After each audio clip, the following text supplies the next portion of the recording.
Hello everyone, my name is Rory Paddock for picksfromthepaddock.co.uk, and it's time to talk about an absolute living legend.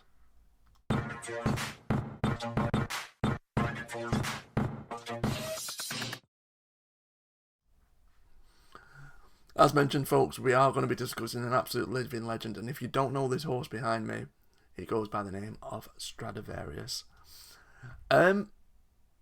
As I said, I just wanted to do a really quick video and talk about this absolute wonder horse. 7-time Group 1 winner, 3-time winner of the Ascot Gold Cup. He's a living legend out of the yard of John Gosden.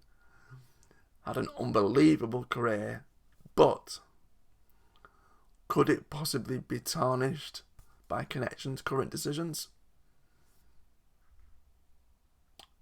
Now, instead of continuing to show just how dominant he remains as by far the world's best staying horse, Connections have decided to dice with the notion, all of a sudden at the age of 6, that he's primed and ready to win the Arc over 1 mile 4. And that is his clear target. Now, since when and how many bottles of bubbly did they go through before this became such a fantastic notion?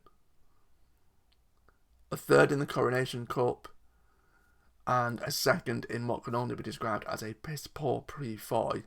That's very hard to say.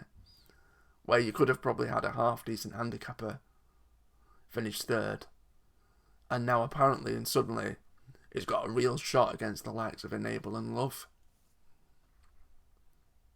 I think the best way to gauge whether this is a good idea or not is by the fact that there's no chance in hell that Frankie Dettori is going to jump off Enable, give up that ride, in order to ride Stradivarius.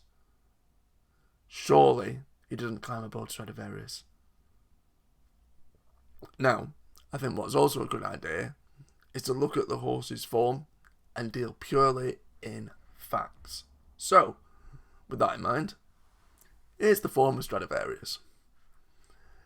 As you can see, recent efforts, second over 1 mile 4 behind Anthony van Dijk over in Longchamp, and started off the year with that run at Newmarket where he finished 3rd of 7.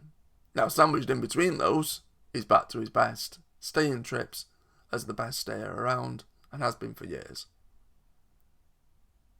However, if I do this, and I sort the horse's form out in regards to distance, let's see what happens.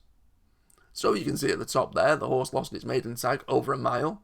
That was as a 2-year-old on the all-weather at Newcastle back in 2016. You then scroll through and he won a Class 4 3-year-old handicap over 1 mile 2 at Beverley. But other than that, every single victory since then has been over 1 mile 6 or further. Multiple Group winner, multiple Group 1 winner, and has always looked at his best over those staying trips. The facts are there for all to see. It's obvious, it's clear, you don't need to be a genius to see that. So, what does Stradivarius have to do to get the recognition that he has more than earned? Why does he have to prove himself in the Arc? To me, he's already a living legend. And why is nobody demanding that Enable step up to 1 mile 6 or to 2 mile to test Stradivarius in his backyard, in his domain? Why is nobody demanding Batash step up to 1 mile and see what they can do there? This hasn't been said by those within racing, but why not? Now, I know some people are defending it, saying that it could have an impact on the horse's stud fees, but isn't Yates currently standing for around £5,000? Even if somehow Stradivarius fluked to success in the Arc, he's not a fashionable type when it comes to a stud. and he certainly won't attract the top brood mares. So that exercise or that reason is somewhat null and void. Now, a lot of people have come out on social media and said that we want to see the best take on the best, and I understand that completely.